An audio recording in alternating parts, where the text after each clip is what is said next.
Hi hello అండి, welcome to my channel. ఈరోజు matter ఏంటంటే మేమైతే మెచ్యూర్ ఫంక్షన్కి వెళ్ళాం అనమాట. సో ఎవరిది అనుకుంటున్నారా? ఎవరిది కాదండి, మా బిడ్డదేనండి.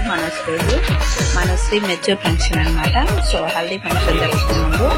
ఆ హల్దీ ఫంక్షన్ అన్ని చూడండి, ఎలా డాన్స్ చేస్తున్నారో. వీడియో కనుక నచ్చినట్లయితే లైక్ చేయండి, షేర్ చేయండి, సబ్స్క్రైబ్ చేయండి.